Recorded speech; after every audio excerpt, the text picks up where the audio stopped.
Welcome to this event.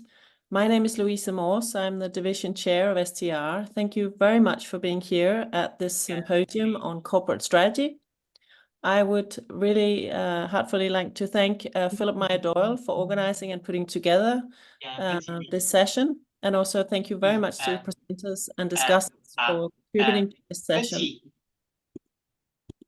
At STR, we run several online events as a service to the entire strategic management community. And if you haven't already done so, I invite you to check out our YouTube channel and find some of the online events there. You can also find them as podcasts on Spotify.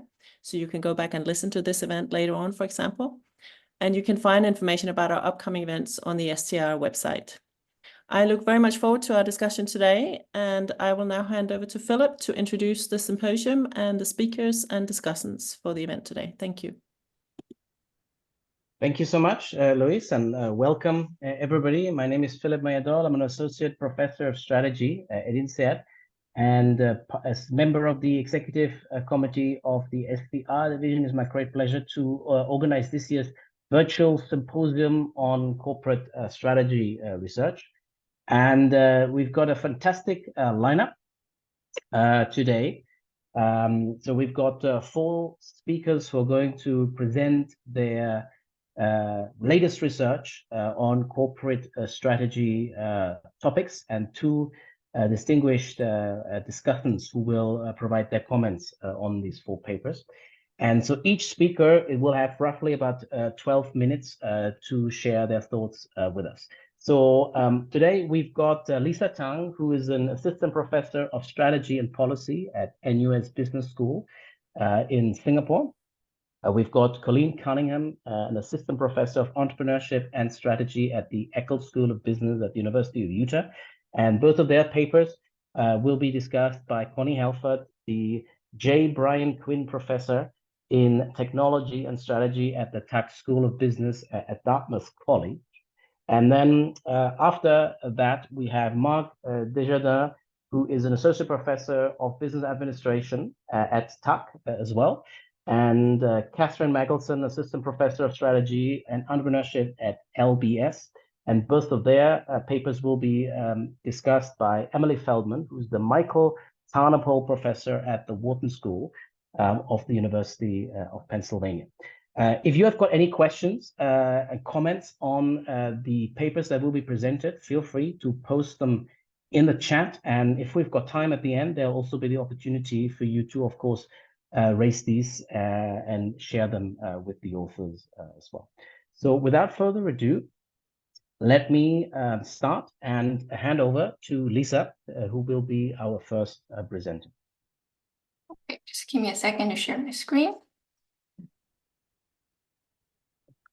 Hey, y'all see this? Okay, great. All right, hello everyone. First, thank you so much, Philip, for organizing this wonderful symposium on corporate strategy. Today, I'm really excited to present this joint work with Daniel Albert from Drexel and John Eckland from USC. And instead of a traditional hypothesis testing paper, today we would actually like to introduce a new data set on organizational structure, which we believe will be of interest to many of corporate strategy scholars today. So at the starting point, I think everyone would agree that org structure is an important topic in strategy, especially to many of the questions related to corporate strategy. However, data access to high-quality, in-depth measures of firms' org structure has often been challenging. Many of the existing works have either taken a conceptual approach or relied on industry-specific data or focused on specific time periods, which can be limiting in terms of generalizability across context. And also, there's been a lack of a consistent nomenclature and measures for various org structure concepts.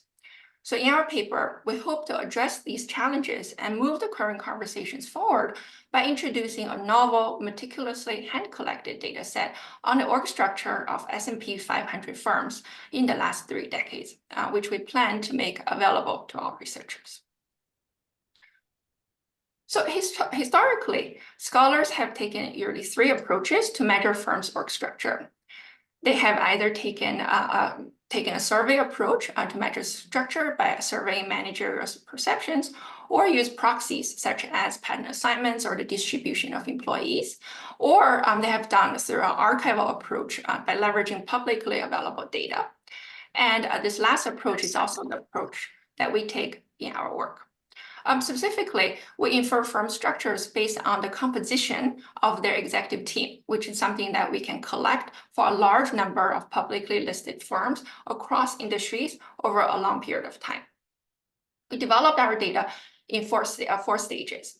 First, we focused our data collection efforts on the S&P 500 firms, which account for about 80% of the total market cap of the US equity market. And then we developed a template and trained a team of RAs to collect data on all executives listed in the firm's 10Ks, annual reports, and proxy statements, including key information regarding their name and complete job title. And we actually found that oftentimes executive information in the 10K is incomplete, so we made sure to check and collect additional information as disclosed in annual reports. Once the raw data is collected, we then undertook an iterative labeling process. We first tried to use established ways of categorizing job titles, such as using RAs or dictionary rules. But later on, we decided that we will leverage generative AI to complete our labeling process, which I will explain more in the next slide. So after we have labeled all job titles using ChatGPT, we then manually checked again all the data to ensure accuracy. So in total, in our data, we have about 110,000 executive firm year observations, covering about 10,000 firm years, which we have on average 11 executives per firm year and about 19 years of data per firm. So now let me say a little bit more about our labeling process. So we constructed measures of org structure in terms of managerial roles and ranks based on the existing literature, and also we carefully reviewed our raw data.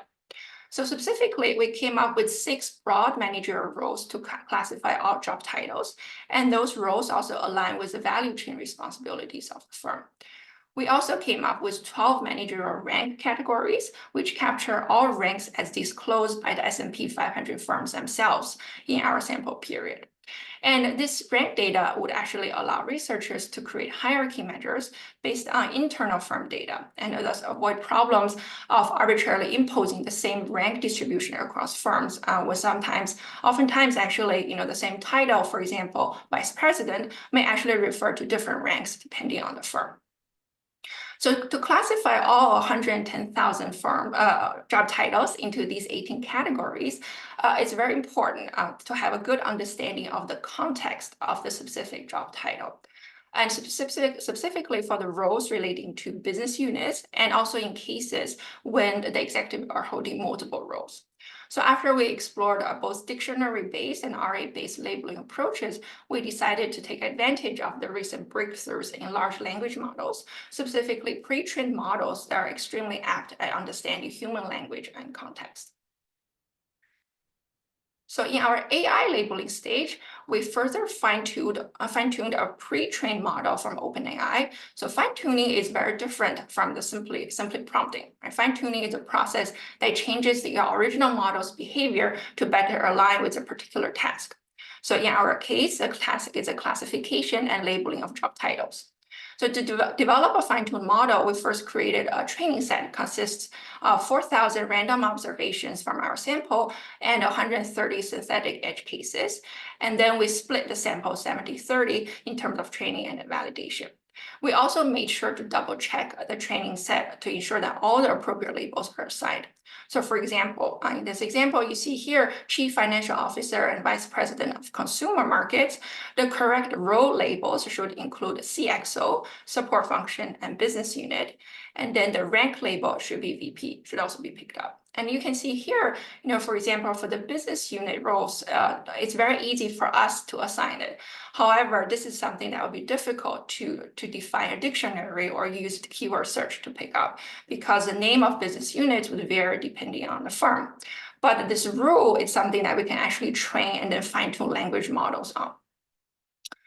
So we then trained our model 3 times using GPT 3.5 Turbo in OpenAI. And this is the highest available model in OpenAI for fine-tuning purposes. And then we evaluated the final model with another 1,000 random observations from our data set, and we found a 97% accuracy, which is actually higher than our own human coding. We then applied this frozen final model to our entire sample. So in terms of high-level observations that we find from our data, that over the last 30 years, executive teams have become much smaller, as you can see in the blue line here. And at the same time, we actually saw a proliferation of chief officer roles, which witnessed about a 3-time increase from 13% to 42% of the executive team. If we looked at the proportion of different types of roles, consistent with the work of Guadalupe and co-authors, we observe a small increase in the proportion of primary and support function roles, where the increase in support function roles is often driven by the emergence of specialized roles in certain areas such as strategy or corporate development. We also saw a drop in the proportion of business unit roles as firms increasingly centralize their operations with fewer business units. In terms of hierarchy, we saw a slight decline on average, but there are actually a lot of variations across industries, as you can see from this graph. So for example, you can see that the utilities firm actually witnessed a steady increase in hierarchy, while financial institutions firm have become less hierarchical, especially after the financial crisis. Our data also provides in-depth within firm data, which would allow scholars to study organizational strategic change over time.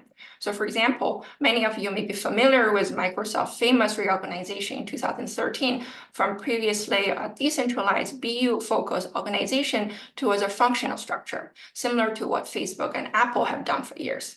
And as you can see from this chart, our data nicely reflects this change as measured in terms of the proportion of BU roles versus the proportion of functional roles over time.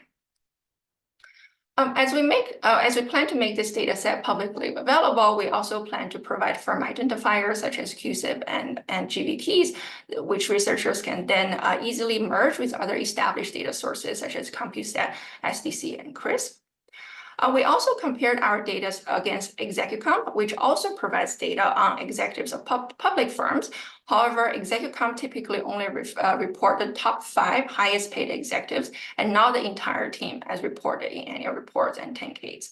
And we found that nearly 95% of the firm years, our data actually is better or is at the same level as the coverage as ExecuComp. So in terms of relevance for this audience, we believe that there are many exciting research opportunities related to corporate strategy that scholars can explore using our data set. So for example, future research can leverage our data to examine changes in org structure and resource redeployment among business units, especially as industries evolve in response to technological change. And we also have data covering multiple industries over time. I think this data could be a great opportunity to study intertemporal economies of scope and also changes in structure over time. And also, allow scholars to take more of a fine-grained approach to study the linkages between structure, corporate scope decisions, and performance. In addition to the data, the measures of work structure, I think the detailed data we have on executive teams would also allow scholars to take more of a micro-foundations approach, for example, to study dynamic capabilities, especially those below the CEO. And there are also lots of opportunities to combine this data with other sources such as LinkedIn to address questions related to mobility and interorganizational knowledge transfer. So in summary, when we started to work on this data collection project, our goal was really to lower the barrier to study organizational structure and then thus spur future research in this domain. It took us over about 4 years to collect and develop this data set. And given the infrastructure and models that we have developed, we believe that this data set also has a potential to be easily maintained and updated in the future. By making this data set publicly available, we respond to the call for large data sets in strategy, and we also hope to help scholars address a broader range of questions in areas such as corporate strategy, but also strategic human capital, behavior strategy, and strategic leadership. Through this work, we also hope to showcase the really exciting potential of generative AI for research and strategy. Okay, thank you very much, and I look forward to your feedback. Thank you so much, Lisa, for presenting this very interesting new data set that you and your co-authors are assembling. And thank you so much also for being perfectly on time. Next, we've got Colleen, who is presenting a very important new project as well. So Colleen, over to you, please. Thanks very much, Philip. Thanks, Lisa, for a great presentation. I couldn't help but be distracted a bit by thinking about how I could potentially use that excellent data set that you're creating, especially because you mentioned electric utilities, and that's the context for the paper that I'm talking about today. So thanks everyone for coming. It's a pleasure to be here. Good morning, good afternoon, good evening, good night, maybe to Lisa. So I know that she's very late. It's very early where I am. So thanks everyone. Today I'm going to be presenting a paper with Nell Dutt that started in essence when we were PhD students together. So it's been about a decade in working on this project and collecting the data for this project. It's been a struggle, but also a fun project to work on together. This project is now called Energizing Change: How Policies and Experience Drive R&D. We're focusing on renewable energy mandates in the US electric utilities industry, and we're going to focus on the relationship between policies, these mandates, and electric utilities R&D spending. This is, I would say, at the periphery of corporate strategy papers. Let me see if I can make that work. Let me just summarize the paper for you in a slide. So overall, we know that policies are often used as an attempt to push and pull firms towards technological change, especially when that change is more socially desirable than maybe technologically or like competitively driven. And especially in industries where, you know, like electric utilities, where competition isn't typically focused on innovation. Such policies often have these direct targets that are quite narrow, but they also tend to have a broader goal. So for instance, a push towards green energy. So our first question in this paper then is to do such policies actually lead firms towards investing in technological change and broader technological change? And then also we're trying to figure out, because we're strategy scholars, is there heterogeneity in firms' responses? So do we see firms with more related experience or less related experience being the ones who typically respond to policies by increasing their investment in technological change? As I said, our setting for this paper is the US electricity industry from 2000 to 2010. Firms in this industry are typically not investing a lot in technological change, but such change is often socially desirable. So these policies are important when we think about trying to push firms towards innovating. The regulation that we're thinking about, this policy we're thinking about, is renewable portfolio standards, which are state-level mandates that give us some variation across firms and across time. And in terms of investment in technological change, what we're thinking about is their R&D spending. We're able to look at total R&D spending and then break that out into internal R&D spending, so spending on internal projects, and external R&D spending, that is spending on projects with, say, universities, startups, etc. Spoiler alert, that what we find is that these policies are associated with some increase in R&D spending, but only when the policies are really strong. So really like sort of big changes happening quickly in time. This is driven by firms' investment in external R&D, not internal R&D, which is perhaps not surprising given the context that we're looking at. And what we find is this is only for firms that have related experience, that have done some of their own investments in renewable electricity. So this is a question-driven approach that we're taking in this paper. So let me just outline the question before I get into the data and the results more specifically. So while technological change is often driven by the push of science and the pull of innovative competition, there are situations in which policies attempt to direct and encourage technological changes. For instance, we can think about changes related to underfunded or underdeveloped sort of diseases, but also things like attempts by the government to direct innovation towards things that are more socially desirable, green energy, green innovation.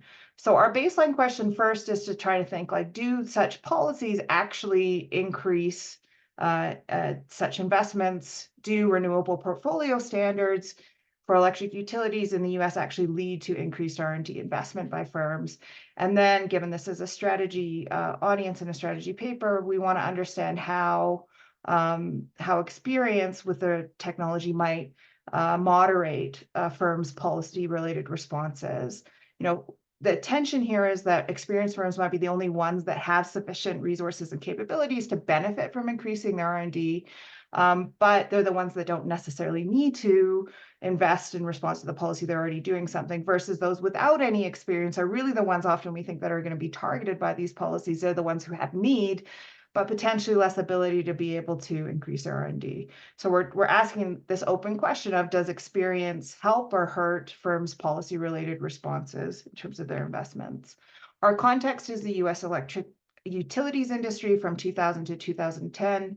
This is a time in which there was a lot of policy activity across states in the US in terms of trying to mandate or pull firms towards green energy using renewable portfolio standards. So what renewable portfolio standards are they're fairly similar in structure across the states that mandated them, which are the dark green states in this map here.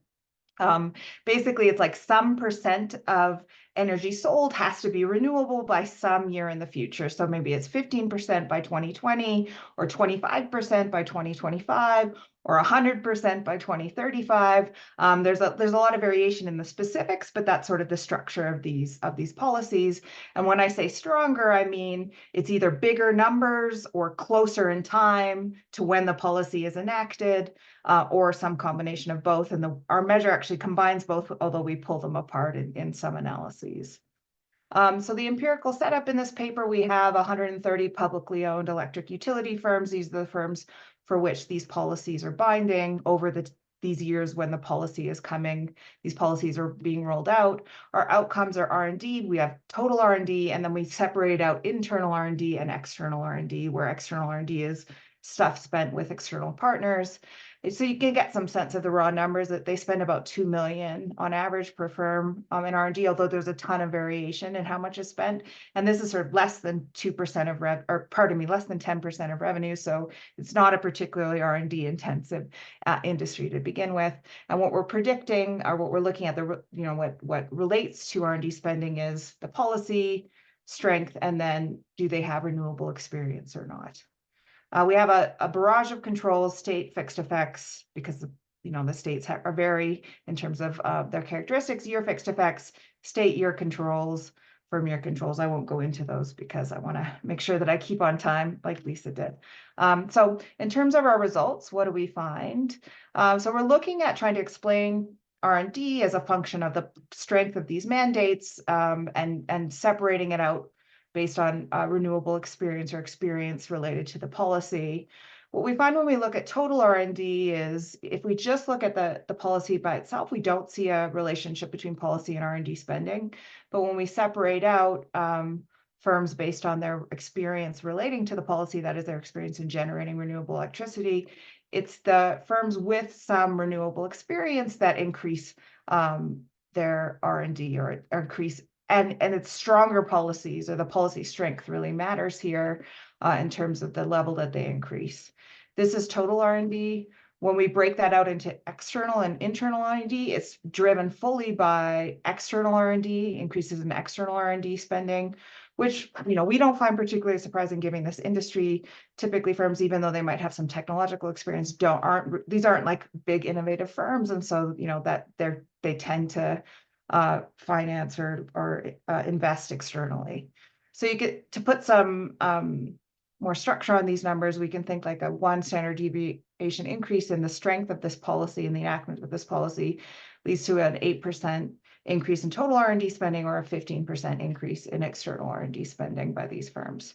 One thing that we think is important to break out, and we can do with the data that we have, is to unpack this external R&D into the different types of external R&D spending. So firms can spend on technological projects or less technological projects, more on like learning about development, et cetera. And we wanted to investigate this because we thought, well, maybe it's just that these experienced firms are not really investing a lot in technology. But the results show that actually they're increasing both in technological projects and stuff that's more development focused. So it's both types of investments that are, and it's being driven again by these experienced firms. We then also, because the way that we look at the strength of the policy combines the two dimensions, that is like the strength of the size of the gap of the mandate, and then also the time dimension. So it's like 25% and, you know, how many years until the policy is binding. We wanted to break those out so that we could get some sense of like, well, what's going on here? So when we look at that, we find that it, you know, it's really the size of the gap between what the firm's already doing and the policy mandate.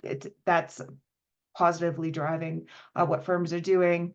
When we look at time into compliance, this is when we see firms that don't have any renewable experience actually taking some action. So the only time we see them doing anything in terms of investment in R&D in response to the policy is policies that are off really far in the future. So that's what we see with this time into compliance dimension here. We also run a lot of different additional results, in part because, you know, our overall finding is that it's like experience matters for reaction to the policy. Then we're left with this quandary of like, well, what do inexperienced firms do? Do they just not react at all? So we ran a few additional analyses. Let me just draw your attention to two. One is, you know, we wanted to understand, is it really the policy that's leading to this investment increase? So we look at states. We look at variation in like firms' expectations that the policies will actually bind, given that these are future dated things, proxied by % of Democrats. And we find the results are stronger in states with higher % of Democrats, which suggests that policy sort of expectations of policy permanence matter. It doesn't seem that inexperienced firms are like lobbying more to change the policies, and that's how they're reacting. So we don't really see any evidence of that. It just seems kind of that they're waiting to invest. So to conclude, in this paper, what we find is, you know, policy can incentivize investment in technological changes, but only for firms that have some related experience. Even then, and especially in industries where there's not a lot of experience and innovative activity, the movement is small. And there's implications for policymakers, I think, from understanding firm heterogeneity in responses to such policies. Thanks very much for your time and attention. Thank you so much, Colleen. Very interesting paper. And now it's a real privilege to listen to Connie Helfert, who's going to provide comments for both Lisa's paper and Colleen's paper. So, Connie, over to you. Are you on mute? Yes, great. So it's great to see everybody today. The papers were fabulous. I really enjoyed reading them. I need to thank Philip for actually giving me papers to comment that are in topics where I've actually done some research, so I might have something intelligent to say. And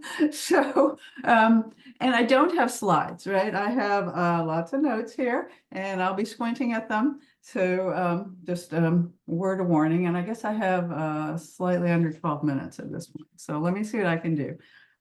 So first of all, let me talk about the first paper with Albert, Eccles, and Tang. So Lisa, thanks for presenting it. Great summary of the paper. This looks to me like, I want to say a few words. It might fall into a category of what SMJ calls data set papers. So I'll talk a little bit of what that is. I want to talk about the data itself. It's a remarkable effort, enormous number of years in companies, and then I want to talk about what one might be able to do with these data other than the sort of main purpose that you put to it in the paper and some of your thoughts. So that's where I'm going. Let me just read something to you for those of you who are not familiar with what a data set paper is. So this is an editorial that we wrote in SMJ in 2019. So I'll quote, "Articles on data sets, quote, discuss the data collection and organizing process for unique data sets, where the articles also contain important lessons for all researchers and the authors. All researchers and the authors make their data and documentation freely available immediately." So it's a way of getting data out there that would be hard to get in some other form that people can use. The idea is not just to take a you know, something you've extracted from CompuStat and make it available. So you really need to do something that adds. So I would say that this paper does that in spades. Okay, so let me talk a little bit about the data itself. So it turns out that I'm actually familiar with coding these data by hand, which I did in the early 2000s in a paper with Dawn Harris and Paul Wolfson in the Academy of Management Perspectives that appeared in 2006. And what we did is we coded all the functional areas and all the ranks in the hierarchy for a gazillion titles and functional areas for every executive that was listed in the 10Ks in 2000 for the Fortune 1000 companies. So I will never do this again by hand. But, you know, so kudos to you guys for using AI. So a few things to think about is that, you know, what you did, we only had 7 ranks in the data. And I'll tell you why in a minute, because at the bottom ranks, it gets very thin. So I think just as, you know, people use these data, you could choose what ranks you want to use, and if you want to close some of them up. The other thing is in terms of the 6 roles, we also actually had many more roles. So we disaggregated a lot of the functional areas. So again, I think there's a potential for people to do that if you make some of the raw data available, because then they can use AI to do that. Because we were interested in gender, actually, in the roles of different genders and how they were distributed in the top team. So I think there's a lot of way to make this more granular by building on this data set. I think that, you know, a key issue is, first of all, the CXOs, I might have coded them a little more granularly, because a chief information officer and a chief financial officer, depending on the industry, might not be equally important in rank. But I think that the bigger issue is that, as you know, companies have a lot of latitude in how many executives they report. Some report 5, some report 20, right? So you're going to have some companies with a lot more information than others. And so I think that's something for people to understand, that you either have to control for that in your analyses, or figure out, you know, do you want to condense the bottom because they're not comparable? Do you want to drop some of the bottom ranks? So, so I think those are some issues in using the data. And then the things in terms of thinking about what you might do with these phenomenal data. So you could do org structure.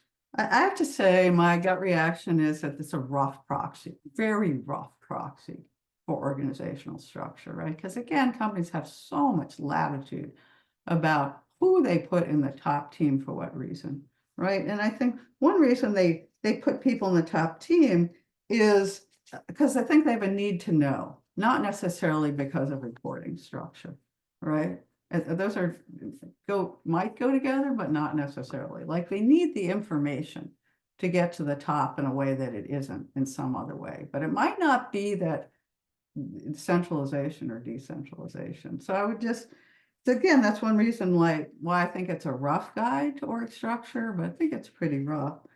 So, I mean, I do think you could look at the evolution of the top team, which you guys mentioned, which I think is really interesting. You could look at it within companies, not just across companies, right? Because you have so many years of data, you know, and then you can do things like, if you code more granularly, you know, you go back to the issue of gender, which is a huge one. Now you've got data to actually look at this. I mean, you know, people could code genders, right? I mean, they'll be missing genders because some names are not clearly identified with a gender, but you could do some of this, right? Look, I mean, Mark's work, you could get much more fine grain on what happens, the response to active investors, you know, in terms of the distribution of what is in the top team, right? That might, you know, so you could build on some of that work. You could go back to some of the old topics in top management teams with a much more granular look. CEO succession, heir apparents. Oh my gosh, you have far better data now. So I think there's a whole ton of stuff that you could do with this. And I think using the generative AI basically what the big benefit to me was taking all these titles, there are so thousands of them, and sort of, getting them into 12 categories, which is really hard to do by hand. So, great, John. All right, how am I doing for time? I think I'm okay. Okay, so Colleen and Nell, let me talk a little bit about your paper. First of all, I love the way you just pose, what's our overall question here, right? Can public policies lead to technological change, right? And you've got a great situation because electric utilities are not exactly known as innovators. Why? Because they're regulated. Why? They have no incentive to innovate, right?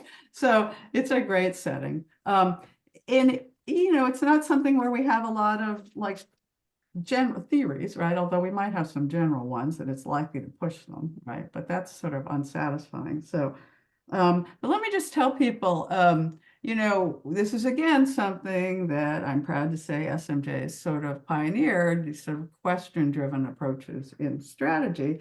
And so there was a special issue in 2002, Melissa Graebner, Anne-Marie Knott, Marvin Lieberman, and Will Mitchell edited. And for those who aren't familiar with sort of question-driven approaches, it's something that asks a new question. So I'm reading from the editorial, identifies an introductory article, identifies important puzzles regarding strategically relevant phenomena without developing or testing specific hypotheses, and offers meaningful results, which I would say this paper does 100%. So let me talk a little bit about some of the aspects here. First of all, I just say this external R&D is less studied. This isn't the same as open innovation. This is like, what are they investing in, right? Not just breadth of, what they invest in. And this is sort of due to the setting, but it's a great way to study it because most of these electric utilities don't have big R&D arms, right? So how do they get access to new technology? They hire someone else to do it, right? Okay. I think that it's a really important setting, renewable energy. I think you've got unique data, which I like to talk about. And then I think this policy shock to me is one way of thinking about the broader issue of adapting to exogenous change, right? And so I think you could even take a broader framing. What are we doing here? Then we have a specific question, right? And what you bring in nicely is the role of prior experience. So let me talk a little bit about the theoretical discussion of the paper and where I might recommend a little more depth. One is sort of, you're looking at factors that would push companies to do more or less external R&D mainly. And so you say, well, companies that have more relevant experience, more likely to do this. I mean, which is something I've written about, other people have. I think you can flesh out what constitutes relevant experience, right?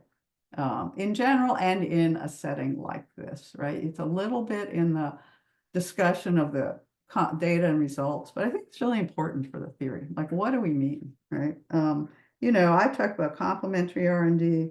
There are other things. And then you say, okay, on the flip side, there might be these companies might have, ones who have less relevant experience, might actually do more of this because they're like in more trouble, right? Because they're not going to get that far. And then you say they might, do more. Also, you say there's a benefit of waiting, maybe less technological or knowledge lock-in. And one thing I want to say is that I think that the benefits of waiting depend on how fast the technology is changing, right? And also your point about the time period. How much time do you have, right? Can you wait, right? So I really think that's a broader issue. And you might want to weave that in. It's not just, studies have found this. Well, it depends. Sometimes you don't want to wait because you'll get stopped out. Other times you need to wait because you don't know what the technology is and it's not moving that fast. So you can catch up, right? Okay, the other thing I just briefly mentioned is you didn't mention absorptive capacity to the very end of the paper. It might be something to put early. Okay. All right, I think, let me just say a couple other words before I run out of time here. So in terms of the interpreting the effect sizes, I'd be a little careful with the interactions, interpreting effect sizes with interactions. Because it depends on the main effects. So you might want to take both of those into account when you look at the total effect size. So of your two main variables. And then I think with respect to the different types of external R&D, I think, you've got great data here, right? I think future work, you could do more. You've got it at the project level. This is incredibly hard to get, right? You basically need confidential data of some type or regulated data, right? So you could actually think about which types are they doing, right? Just because you have experience in solar doesn't mean you're going to be really good at, figuring out how to do, hydro, right? So, I mean, I think there's a benefit of disaggregating here on the relevant experience. And I also think that the non-technological, what you call the non-technological R&D is actually quite interesting. It's more about implementation, right? It's not that it's not technological. And I think particularly for these companies, implementation matters. And that's why you do get results, just not as strong. So I think that might be worth a little more discussion. So at this point, I think I'll stop and we can turn it over to the next set of papers. And my colleague, Mark. Thank you so much, Connie. Great points. And you're absolutely right. Mark is next. So Mark, over to you. Okay, thank you. And I think I mispronounced your name earlier, so I'm very sorry for that. No, that's okay. You're in France and you get it. You get that French exception, right? And I've having lived in France, I've heard it all different ways. So it's okay, Philip. Thank you. I'm excited to present this paper. Thank you, Philip, for organizing this. Thank you, Emily, for providing feedback. This is a paper that's very much in progress. We're working through some feedback from reviewers, and so I'm really looking forward to the feedback because we're trying to figure out the mechanisms, trying to still some data work, taking a bit longer than anticipated, but I'm looking forward to getting feedback on this. I'm going to start the timer here just so I don't go over. So this is work with Wei Shi, Brian Conley, and Bo-Shu Lee, and we're looking at investor influence on managers' acquisition decisions. I want to begin with a quote from an investor relations officer of a Fortune 500 company I was talking with. And what he said about investors, we were talking about, okay, how do you take investor information into account? This was the context of the conversation. And he told me speaking about investors, will be very open about what they think management should do on a variety of fronts, use of capital, bonus structures, approach to market or competitor. And really what, caught my attention for the interest of this paper is who to buy or what to sell, what they own or have an interest in, and sort of, nothing being out of bounds for them. So there's a lot, packed up in this quote. But I want you to keep those last couple of points in mind as we, dive into this and thinking about where companies diversify and how managers might be led by their investors. So we know from the literature, I'll fly through this because I want to make sure I get through on time, that shareholders can have major impacts on companies, right? On their strategies, on corporate governance. Emily's done a lot of great work here, especially on the divestitures.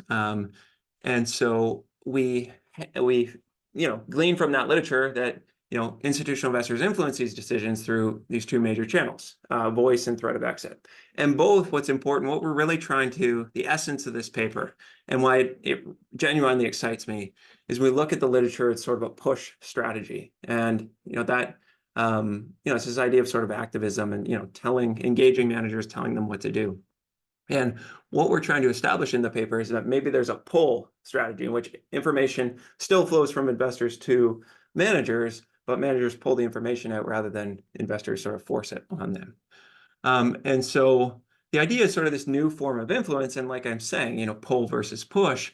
and the question being, might managers look to investors for guidance in strategic decisions filled with uncertainty? So might they actually look to investors rather than say, wait for investors, force them what to do? So we're going to test this in the context of diversifying acquisitions because, it's not too hard of a case to make that these are managers face difficulty in understanding new industries. There's uncertainty about what to expect, and these are risky, right? Big decisions, high variation in performance.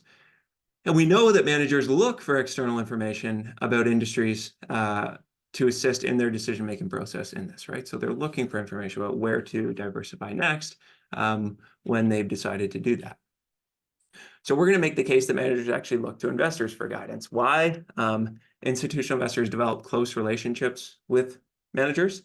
Managers interact with investors. So there's lots of, like that IRO, investor relations officer, saying, these were talking about private meetings with investors through investor roadshows, conferences, all these engagements that happen between managers and investors. And that managers' awareness of investors' portfolio holdings and their preferences is going to be informed by these conversations and data on investor portfolios. So before becoming a professor, I worked in investor relations at the world's largest fertilizer company. And my job, very much looking at spreadsheets of institutional investors who held our company, what else did they hold, where were they, really getting at this idea of trying to figure out where their interests were, so we could feed that information to our, CEO or board, CFO, who are meeting with these investors about, informing those conversations and discussions. So it's clear that, at least big companies, at least major, there's a boundary condition here, major institutional investors, that managers will be aware of their holdings. And so we're going to say that, managers might think about institutional investors as industry experts, or at least that they have preferences in different industries. So these investors, they develop extensive research resources, right? They hire a lot of analysts. They're really, a lot of them looking for industries, trends, where to invest, entire divisions focusing on this type of research. And, this investor competence paper, some other papers saying that investors can develop this special competence. Okay, so one example of this is First Manhattan, who you go to their website and directly says, our research analysts are industry specialists who evaluate current and prospective portfolio companies to assess the growth potential, in those industries and the soundness of the business. Right? So our main construct that we develop in the paper, just check my time here, is this idea of investor industry exposure.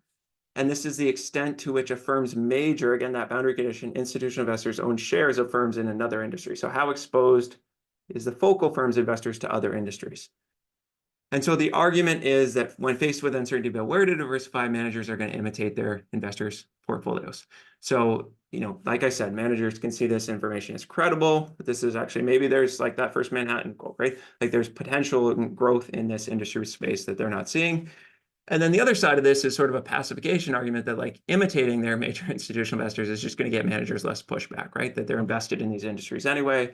And so maybe there's sort of these two arguments going on. So we're going to say when a firm makes an acquisition into a new industry, this diversifying acquisition, it is more likely on the margins to choose an industry in which its institutional investors have higher exposure to that industry via their portfolio holdings. There's two main assumptions in that investors possess credible information, which is important, and that managers lack information. So the two moderators, want to make sure we're about halfway get to the results really quickly, is that, when the information is more credible, the managers are more likely to follow their investors. And we're going to say growth investors actually provide more credible information because, going back to that First Manhattan piece, that they're actually looking for high growth potential industries, doing a lot of research, rather than just a value investor, which is looking for an undervalued stock, right?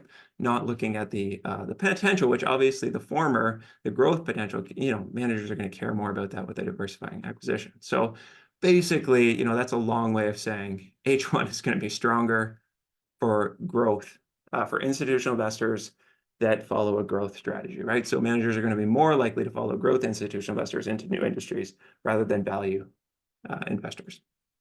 Okay. The other one is about the information availability. So when managers face less uncertainty, they're not going to look for that external information from their investors as much. So we're going to look at directors with work experience in a target industry, reducing managers' decision uncertainty. So again, a long way of saying is that that main effect is going to be weakened when the focal firm actually has board members with experience in that target industry, right? That they're not going to be led by the investors. They're going to know anyway internally, just from internal information sources. Okay, and then we're going to look at market reactions as our fourth and final hypothesis, that, you know, sort of this investor industry exposure effect is going to, we're going to argue it's going to weaken sort of managers' due diligence process. They're going to follow investors more, and that we're going to see this, you know, managers becoming more confident but more reliable just on investors rather than their own information. And we're going to look at the stock market reactions to what happens when managers follow their investors into these industries through diversifying acquisitions. Okay, so not to rush the back end here, but I want to end on time, is we're going to create create this data set of 4,400 diversifying acquisitions in the U.S. Over about 18-year time frame, transaction value greater than 1 million. So we're looking at major deals. We're going to create a match sample using CEM, basically to look at, you know, create this set of pseudo deals, giving us, you know, the final sample you see there, 41,000 observations, and then H4 is through a deal level sample for those cumulative abnormal returns, which is what you see here. So our main dependent variable is whether the firm diversifies through acquisition into the industry or not. So we're going to have that 1-0 for the pseudo deals, with the diversifying acquisition deals, and then the cumulative abnormal returns. Okay, the investor industry exposure, this is too much to cover here, but it really is looking at each institutional investor, their holdings in the focal firm, and then their holdings in every other individual industry. And we're going to look at that and aggregate that for each institutional investor in the focal firm, right? Basically to get at the total exposure of all of its major investors in each individual industry. The moderators, we're doing that in investor industry exposure for growth and value investors, and then we're looking at director industry expertise. Looking at the number of directors, it's a ratio with experience in that industry. Okay, so we're doing conditional logic regressions and then OLS for H4. Okay, looking at, I want to make, okay, I gotta be careful here. So results. The main thing is, looking at this, what we find is that firms are over 10% more likely to pursue a diversifying acquisition in an industry where their investors are invested when that investor industry exposure variable increases by 1%. That becomes 21% when those are growth institutional investors, and it decreases to just under 9% when they're value institutional investors. We find that main effect is weakened by about 3% when director industry experience increases from 0 to its mean plus 2 standard deviations. So not a huge amount, but partial there. And then we find negative stock market reactions in these diversifying acquisition deals that are led by institutional investors. I want to get to the contribution, so I'm just going to go through the pieces. We look at CEO tone and their reaction to these. When they're following institutional investors, we look at whether they sell their stocks. Basically, what we find is that they're more confident in these deals. They're less likely to sell stocks, more likely to speak positively on M&A calls when they diversify into an industry in which their investors hold more stock. So what's the main takeaway here? We're trying to contribute. The main thing here is to shareholder influence literature, right? It's that push versus pull thing that I was talking about, that managers pull information from their investors and that guides them rather than more of the activism literature. Which, that idea that investors are pushing managers into these spaces.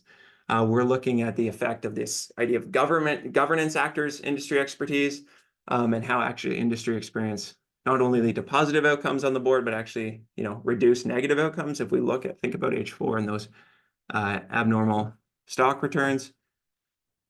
To institutional investors and work on acquisitions, we're looking at the role of investor influence on this sort of idea of playing an information brokerage role, whether that's intended or not. What we're trying to tease out now really is, exactly what happens in that process of the black box, where I opened with that quote about managers pulling information. Does that happen through meetings? Does that happen through, my experience of looking through spreadsheets and following investors? And then we're trying to contribute to this, work on strategic imitation, like a very last attempt about investors being sort of imitation targets for firms. Okay, so I am out of time, so I'm going to skip the practical implications and pass it to the next person. So thank you very much. Thank you so much, Mark. Fascinating paper. And just a reminder to everybody, any questions, comments you have, feel free to post them in the chat. And of course, at the end, there may also be opportunity for you to raise them directly. Over to London, to Kathy. All right, thank you so much for having me here today. Today I'm presenting work that's co-authored with Kyle Mayer from USC and Beverly Ridge from Utah on how do internal and external contracts differ, evidence from the semiconductor industry. And so the use of formal contracts between organizational units within firms raises a theoretical puzzle for strategy scholars. There's a fundamental distinction between firms and markets. So Williamson makes this distinction clear. He says, there's a logic of classical market contracting where firms use contracts to govern market transactions. And there's a logic of forbearance law where firms use authority to govern transactions within the firm. And the choice of one regime precludes the other. Now, this is in part driven by the notion of the business judgment rule, where internal formal contracts are non-enforceable in courts of law. As Williamson states, hierarchy is its own court of ultimate appeal. This is also driven by the idea that the incompleteness of contracts is what causes transactions to be internalized in the first place. So this is the reason for the existence of the firm. And so just to lay out a few definitions, what do we mean by formal contracts? We use the legal definition, which is written agreements between two or more parties that specify the rights, terms, conditions, compensation, and enforcement mechanisms for the exchange. Now, within firms, we're talking about wholly owned organizational units. These are 100% owned by the firm.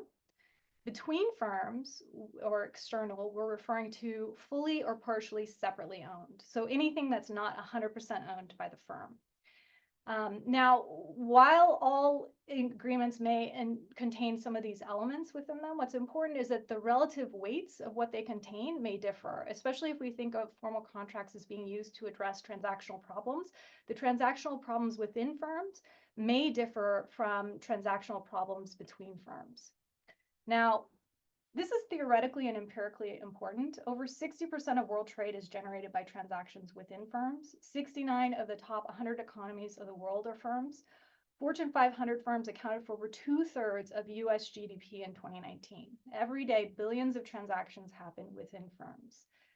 And, you know, as a field, we actually know very little about what these internal contracts contain. What do they look like?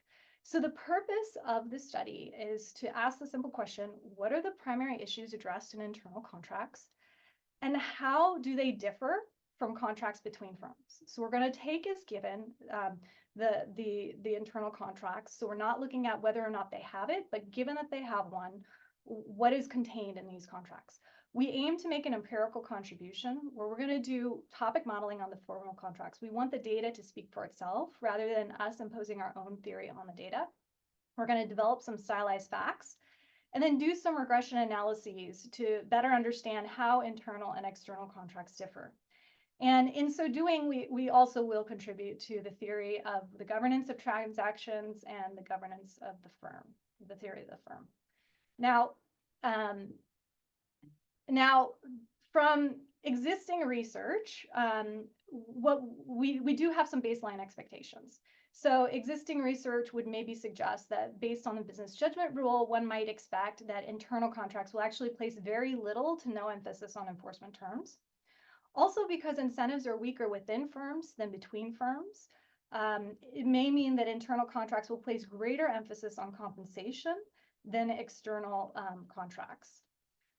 From research that theorizes, so for internal contracting theories, has basically, discussed how internal transactions face incentive and coordination problems stemming from common ownership of assets. So because there's common ownership within the firm, it becomes ambiguous over who has rights to manage the asset, who has rights to modify it, make strategic decisions over it, and use it in different cases. So whereas in markets, the laws around property rights are pretty well developed for transactions between firms, in firms, there's actually fewer legally defined property rights. And so this ambiguity can create issues over negative externalities and potentially liabilities within the firm, and issues over whether or not the assets and resources are used effectively and put to their best use. So one might expect that internal contracts may place greater emphasis on property rights than external contracts based on this literature. So we've collected proprietary data on internal and external material formal contracts from 8 firms in the semiconductor industry. The average annual revenue of these firms was 1.2 billion over a sample period. Because these firms only had 54 external contracts, we ended up supplementing this with external contracts from their competitors based on what was listed as their competitors in Capital IQ. So we searched SEC filings, Law Insider database, and through a Google search. This is because we're doing a topic modeling analysis, and the results tend to be more stable if you have over 100 documents when you analyze it. So we matched these firms to make sure that they weren't significantly different in terms of their total revenue, total assets, or R&D intensity. And we also screened to make sure that the contract types were similar to those that we see within the firm. All right. So then we employed, HDP topic modeling. This is unsupervised topic modeling, where we leverage the data's richness to identify the contract's central issues rather than trying to impose our own theory on the data. And the key thing about HDP is that it actually identifies the optimal number of topics per corpus of text analyzed. So we don't actually specify how many topics we want it to come up with. Our approach was to first do topic modeling on external contracts and then try to reconcile the results with existing theory on external contracting to validate our methodology. Then we apply the same algorithm to internal contracts, and then we also pool the two and do topic modeling again with the same algorithm to assess the relative weights of the contribution to the topics for internal and external contracts. And then finally, we use the output of the topic modeling for regression analyses where we can control for other factors. Now, this table shows the number of contracts in our sample. So we have 168 internal contracts, 365 external. We have amendments in this, so we're able to create a panel data set and look at changes over time. What's interesting is that external contracts have almost twice as many words per contract than internal. If we actually look at the text of the contracts, here is an example representative sample. These are both from the same firm, but one contract is external, one contract is internal. And what we see is a difference in specificity. So in this one, they say that the services and developed deliverables is described in development schedule based upon Exhibit A specifications, which development schedule and or specification may be modified from time to time in accordance with the procedures described in the modification of specification. In the internal, we see a lot more flexibility and ambiguity built in, where they say that the contractor will, in consultation, determine the number of developed products and improvements it shall devote to its design, development, and support efforts. At Party A's option, it may, from time to time, with the agreement of the contractor, define specifications, performance milestones, or schedules. So what we see is that within the firm, they have alternative means to coordinate the transaction, whereas between firms, they're having to actually write it into the contract. And if you look at these schedules of Exhibit A, Exhibit B within the contracts, they're doing things to like the millimeter of design. So they're being quite specific as what they require. This table shows the contract types, and consistent with internalization theories, what we see is that there's a greater proportion of internal contracts associated with R&D, sales, marketing, distribution, and services. External contracts have a greater proportion associated with manufacturing and licensing. This table contains the topic modeling results to the HDP analysis for external contracts. And what we see is that liabilities, which is the first one in enforcement, come through as topics. This is consistent with research on contracts being used to safeguard the exchange and align incentives for the parties to perform as agreed upon. And then we see contingencies, roles and responsibilities, which are associated with coordination and adaptation for the exchange. IP rights is consistent with research that shows how these contracts are used to allocate control rights when you have parties working in collaboration or R&D, or to enforce the IP rights of the parties in the exchange. And then finally, we have specifications, which is about providing clarification and definitions for the exchange. Internal contracts, we applied that same analysis to the internal contracts. And what was surprising to us was that enforcement popped out as number one. We also see, consistent with the property rights perspective, control rights are a topic here, as well as liabilities, roles, responsibilities, and IP rights. What's interesting is that we also come out with a compliance, where they're using these contracts to build in compliance for the different organizational units. And we also have contingencies in here. Now, one thing to note is that this topic modeling for the internal contracts came up with control rights and compliance, which were not present in the external contracting topic modeling results. The external topic modeling results had specifications, which were not here. So basically what it's showing is that internal contracts, if we only focus on external contracts, we may miss important elements of the role of contracts in governing exchanges. Here's the pooled analysis, and the topics are generally the same as what we had seen before, except that control rights and compliance fall out of the topics once we pool internal with external together. Specifications is within this, and then a new category of compensation emerges when we pool it. This chart shows the relative weight of the contribution for internal versus external contracts. And what we see is that internal contracts focus relatively more than external on IP rights, enforcement, which was surprising to us, roles and responsibilities, and liabilities. External contracts, in contrast, focus more on specification, contingencies, and then compensation looks like it's approximately similar. Now, when we enter the document topic probabilities, its dependent variables and regression analyses, what we find is that internal contracts are associated with a 12.3% greater focus on IP rights, 13.4% greater focus on enforcement. Roles and responsibility is non-significant, so it's showing that they're both important in both. Specifications, it has 11.5% less. It's also less emphasis on contingencies for internal contracts relative to external, but greater emphasis on liabilities. And again, surprisingly, internal contracts place less emphasis on compensation, which we might have expected them to place more. Now, looking at a full model, we also do a within firm analysis by using firm fixed effects. And what we find is roughly similar results, except for roles and responsibilities. Once we include those firm fixed effects on the sample of firms that have both internal and external contracts, we see that they become significant, and specifications become marginally significant once we take that into account. We do a variety of robustness checks and additional analyses. We do subsample analyses. We look at an alternative industry. We do a two-stage instrumental variable analysis to account for the endogenous decision to internalize. And we also consider the alternative explanation, where this may be associated with transfer pricing. We control for cross-border transaction, and we also do the within firm with roughly consistent results. Going back to enforcement, we see enforcement is very salient here. Looking at the contracts, we see internal and external both mention court of law, but there's a lot of variation in these internal contracts, where you may go to management, mediation, court of law. Some refer to arbitration.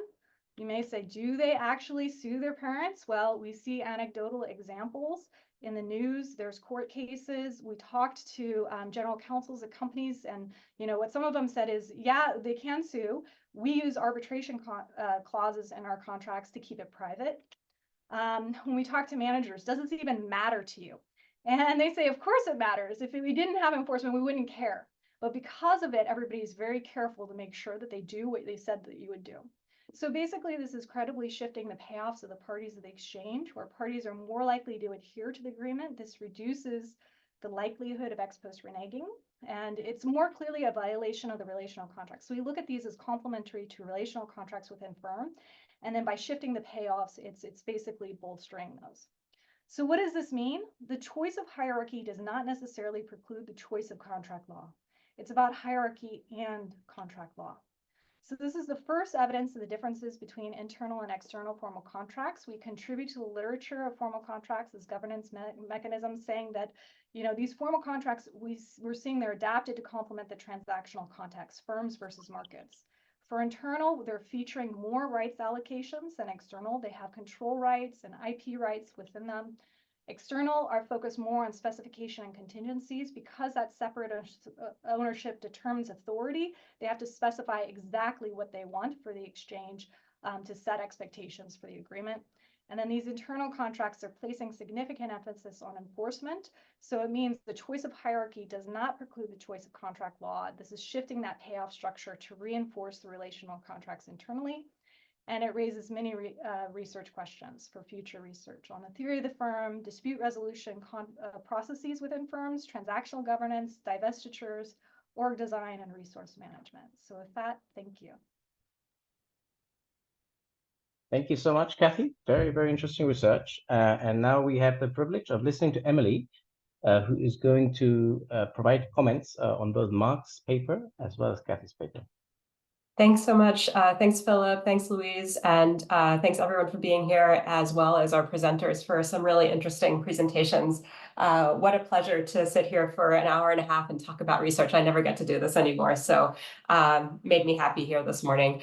So I have a couple of slides here, mainly to keep my scattered brain in order, and I'm happy to share these after the fact. But please take everything with a grain of salt. These are just my musings on the two papers. So let me start with Mark. It's a great paper, super interesting. I think that it is incredibly important, having done research on this myself, to understand how owners and investors are affecting strategic choices. Obviously, there is a burgeoning stream of literature on this. If you look back at the olden days, right, you can see sort of the research on block holders from the early 90s, but we've obviously really expanded this viewpoint of kind of different types of investors, right? Looking at private equity, shareholder activists, right? Dedicated versus transient investors, the work on ownership competence that you cited. So I think that this is just a really rich and fruitful area for research right now, and I only expect it to increase actually in the coming years, just from what I observe in my view of the field. I want to add a point here that I don't have in my slides, but you said it during your talk, Mark, and I thought it was a great point. So you mentioned kind of the pull versus push, and I thought that was a really, really interesting way of framing it, in the sense that you're right, we kind of do have a lot of push here, especially if you see kind of these activists, right, and the private equity sort of saying, like, this is what we think you should do, right, in terms of your strategy. So I kind of love the idea of saying, well, what's the pull, right? What can we get in terms of taking that information, kind of screaming out for a theory paper here, maybe on some of those distinctions. So I just wanted to flag that there as I talk about, sort of this bigger view of this field of ownership and strategy. The other point that I want to reflect on here is that expertise and knowledge obviously play a huge role, maybe in line with kind of push versus pull, but really recognizing that, firms and managers get information from a lot of different sources, right? So board members, right? We have a ton of research on, kind of inputs that board members can provide. External advisors, right? Consulting firms, investment bank, lawyers, right? And you can argue about sort of the value of different sources of input from these actors, perhaps, depending on how cynical you are. But I think that it's important to recognize that that's a source of information as well. And as your work more broadly, but especially in this paper, has shown, maybe investors actually have expertise and knowledge that they can share. Also highlighting the fact that there's different flavors of expertise and knowledge. The industry, as you were talking about, but also firm-specific experience, transaction-specific experience, human capital, in terms of their position potentially within the company, right, and so on and so forth. And the point that I want to make here as well, just to kind of wrap this part up, is to say, well, look, we know actually, and I've done work on this, Connie has as well, that sometimes expertise and ownership can reinforce one another, right? In the sense of thinking about kind of owners with skin in the game, right? So why do activist hedge funds, or what is one of the reasons why activist hedge funds add so much value, is that they actually have a lot of expertise and they have skin in the game, right? So there's that reinforcement effect. There's also situations in which maybe owners don't have the right expertise, or people who have the right expertise don't have ownership, right? And so you can imagine potentially offsetting effects, right? So all this to say, I think this is a super important area of work, both in terms of ownership in and of itself, but also in terms of kind of that relationship between expertise and ownership. In terms of, sort of thoughts and maybe suggestions to think about as you take this work forward, so obviously there is a key issue of timing here, right? In terms of when the decision to do a diversifying acquisition occurs, kind of before, whether that decision occurs before or after managers are kind of gleaning that industry-specific information from investors. So you can imagine two paths here. One is that managers decide to diversify and then get encouraged when their investors are in that space. Or alternately, investors can be in that space and that prompts managers to make that decision in the first place, right? So obviously you're advocating for more of the latter than the former, but this is something that I wondered throughout, is it possible that we sort of see kind of this alternate mechanism where it's kind of pull, but it's maybe a bit softer than sort of we're actually choosing on the basis of the fact that investors are in this area. Relating to this issue, right, I wondered a bit about information cascades, right? So I think that uncertainty is clear, right, with any diversification decision, with any corporate decision, uncertainty is high, but the sequentiality, I think, is where I got a little bit stuck on this point.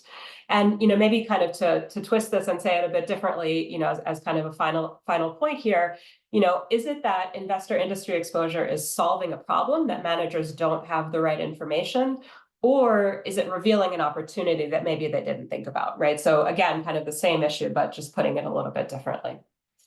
I wondered a bit about the diversification decision, right? So I don't know that I totally buy that we see investors in an area and therefore we make a decision to diversify. You can imagine synergies, complementarity, risk reduction, all of the standard explanations for why you might make a diversifying acquisition. So Amazon buys Whole Foods, right? That's a diversifying acquisition. Is it their strategy that they wanted to have lockers in grocery stores where people could pick up their packages, or is it industry exposure, right? So I wondered a bit about this, and it relates, of course, to the previous point that I just made. On the topic of diversification, I wondered a bit about pharma French industries, right? So, is this a good way to measure diversification, right? In my Amazon Whole Foods example, I would actually argue that it's not diversification, right? It was a very natural part of the strategy that this company was pursuing, but you would classify it as diversifying. Relatedly, should we distinguish between sort of related diversification versus unrelated diversification? And of course, that opens a whole hornet's nest of issues, but something to ponder as well. Finally, and not to get too far into the weeds, I wondered a little bit about sort of the two-stage model and the instrument especially. So is it the acquisition itself that is destroying value, or is it the exposure of the investors that's the problem in the first place, or maybe they're in the wrong place, right? So on the industry, right, local diversifying acquisitions might be correlated with kind of merger waves, and so CAR might be correlated with that. So I wasn't totally convinced maybe on some of the methods there in terms of the value of these transactions, right, for the fourth hypothesis.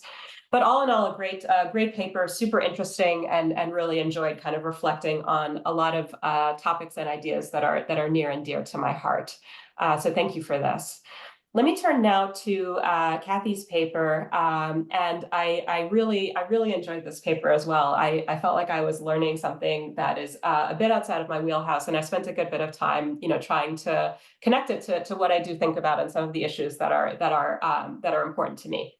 So I think it's incredibly important to understand the internal functioning of multi-business firms, right? So obviously this is a TCE study, and with the authors, of course, it's clearly positioned in that domain.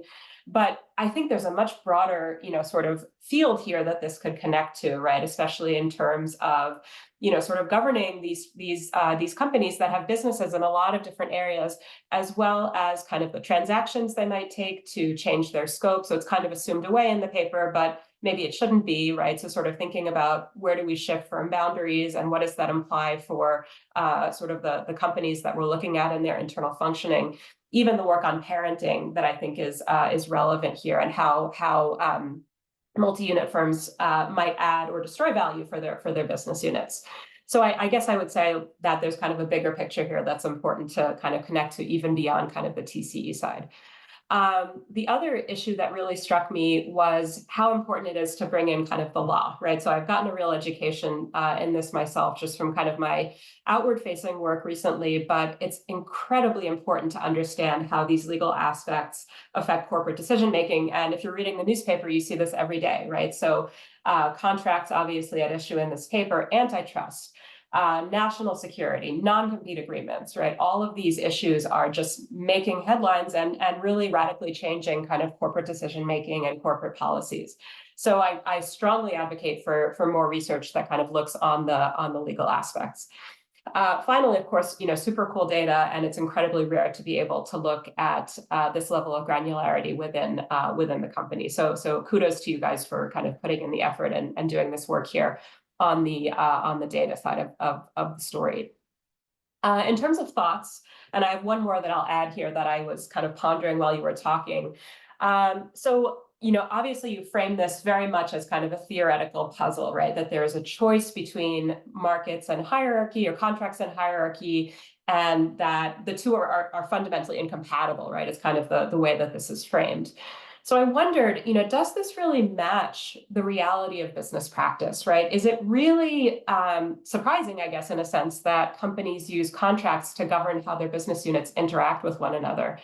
So, I kind of felt myself torn here a bit, because on the one hand, obviously there's a theoretical implication here that's, from Williamson, so we have to take it seriously, and that's important. But I also wonder if it kind of minimizes the practical contribution to frame it in that way, but vice versa, maybe there's kind of a trade-off there.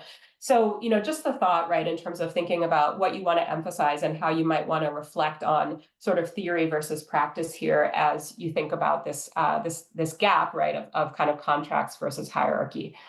So one thing that I wished for kind of throughout the paper was, what are these contracts actually governing, right? So you have kind of your broad categories, and the graphs that you showed, I thought, were actually incredibly helpful in the talk here today. But I was kind of longing for, what are the interactions? What are these companies doing? What are the business units doing vis-a-vis one another? I wasn't 100% clear as I was reading the paper, so maybe just a bit more color would have been useful. I was unsure about the idea of choice, right? So, of course, the paper has all the bells and whistles, right, and sort of saying we need to take care of endogeneity, and that's super important, and we all do it, of course, but I wonder, is there really a choice here? So the robustness test makes it seem that in a given circumstance, right, there's a choice to govern either by internal or external transaction, but I'm not sure that really matches the reality of this issue. And the reason that this kind of stuck out to me is that the sampling process sort of said, we're starting with these internal contracts, and then we're adding sort of these external contracts that were done by other companies. So how can we say that there's a choice between internal and external, given that we're not actually looking at the same sort of options across both sets of both sets of contracts, right? So that was something I wondered about. The other thing I'll mention here, this is the point that I kind of jotted down for myself while you were talking.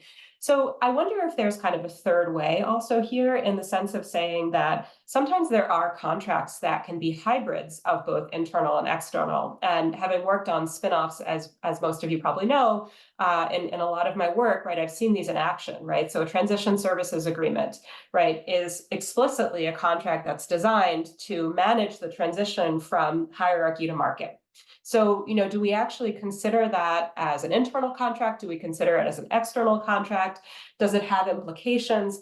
So I understand that, you ruled out the transactions and you didn't look at these in particular, but I wondered if it was too black and white here to sort of say, like, well, we're not paying attention. There are no hybrid contracts. And, TSAs are only one example of these, right? So you can imagine many contracts governing spin-off processes, right? Or other types of divestitures and so on and so forth. So I'm happy to talk more about that, but it just kind of stuck out to me. The final thing I want to say, and I know I'm a minute over here, sorry, Philip, is that while topic modeling is far from my area of expertise, I was wondering if there's some way to kind of play with firm-specific characteristics and firm-specific outcomes to kind of look at boundary conditions and outcomes here. So on the boundary conditions, one that was sticking out to me is, what happens in these internal contracts when you have firms that are more widely diversified or where business units are more unrelated to one another? So is there anything that you could do to kind of explore maybe boundary conditions from that perspective? Equally on the outcome side of the story, are there kind of performance measures that you could look at here in terms of understanding the implications of the decisions that companies make and what they actually include in their internal versus external contracts? So thanks for letting me run over for a second. Again, and thank you so much to the presenters for a really interesting set of papers. I'll turn it back over to Philip and Louise here. Thank you so much, Emily. Excellent points, and I'm sure both Mark and Kathy are going to be grateful for those. So since we've got 3 minutes, if you've got any questions you want to raise in person rather than the chat, now is the time to do that. Feel free to switch on your camera and raise the questions to the authors. Of course, alternatively, feel also free to directly email them any comments or questions that you've got.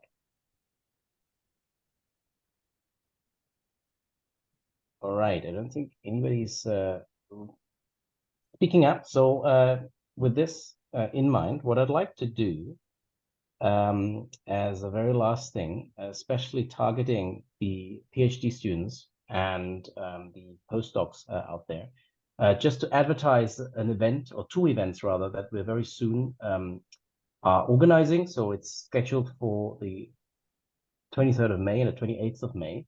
2 PhD network shops, again targeted at PhD students as well as postdocs.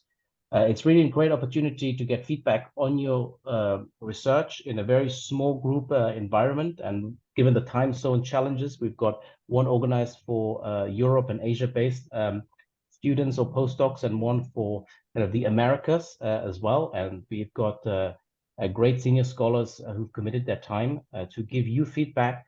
But of course, also to kind of just network with you. So it's a great opportunity. Feel free to take a screenshot of that and follow that rather complicated looking link.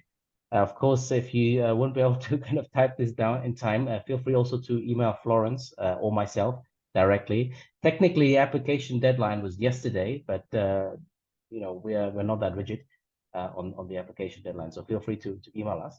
And so with that, what I'd like to do is I'd very much like to thank the presenters today. So Lisa, Colleen, Mark, and Catherine for your fantastic papers and sharing your latest research with us. And of course, special thanks also to Connie and to Emily for your excellent points that really are going to be helpful for the authors as they're kind of proceeding, of course, with hopefully publishing all of these 4 excellent studies. Thank you very much, everybody, and looking forward to seeing you in person at the upcoming conferences.